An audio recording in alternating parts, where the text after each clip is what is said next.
Deputy CM Keshav Prasad Maurya सोमवार को निर्धारित कार्यक्रम के तहत गोकुल स्थित रमन रेती आश्रम में पहुंचे। यहां उन्होंने पूजा अर्चना की और गुरु शरणानंद का आशीर्वाद लिया। इस दौरान उन्होंने पत्रकारों के सवालों के जवाब भी दिए।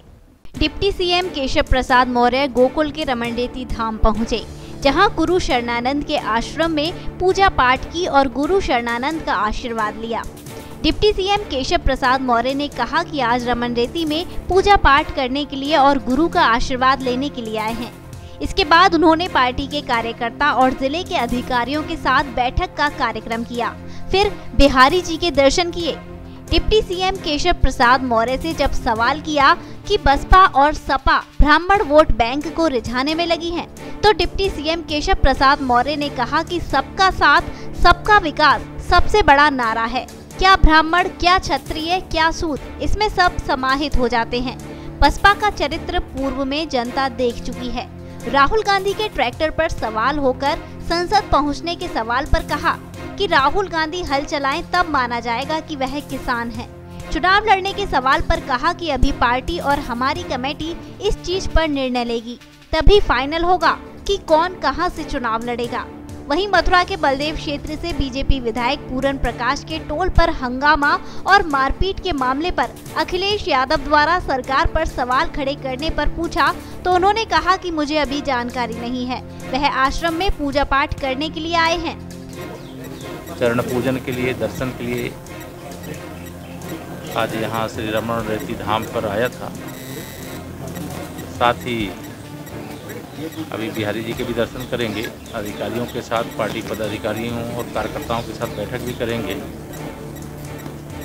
आज कुल इतना ही प्रयोजन था कि पूज्य गुरुदेव भगवान के दर्शन करूं, पूजन करूं, बिहारी जी के दर्शन करूं, कार्यकर्ताओं के साथ बैठक करूं, अधिकारियों से जो कार्य चल रहे हैं उनकी समीक्षा करूं। कोई आपके सवाल?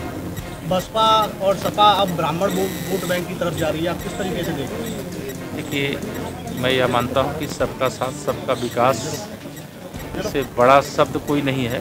इसमें चाहे ब्राह्मण हो, चाहे क्षत्रिय हो, चाहे वैश्य हो, चाहे पिछड़ा वर्ग हो, चाहे अनुसूचित वर्ग हो, चाहे आदिवासी वर्ग हो, इसमें सब समा जाते हैं।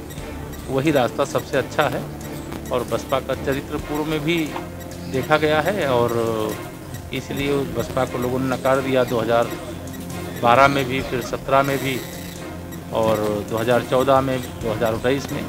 तो यह समझ में आ गया है कि बसपा का भरोसा जनता ने खो दिया। राहुल गांधी संसद पहुंचे हैं ट्रैक्टर चलाकर।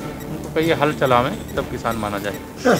तो यूपी के जो अभी विधानसभा चुनाव होने हैं उसमें सुना योगी जी अयोध्या से चुनाव करेंगे। देखिए, अब ये पार्टी तय करेगी कहाँ से लड़ना है। आप लोग कोई कल्पना के आधार पर कोई दुनिया सजा दिए तो मैं उसमें कुछ नहीं कहता, लेकिन अभी पार्टी प्रदेश की जो चुनाव समिति होती है उसकी ओर से या जो केंद्रीय चुनाव समिति संसदीय बोर्ड की ओर से उसकी ओर से अभी कोई नाम कहाँ कौन लड़ेगा इसकी हम लोगों को सूचना नहीं है।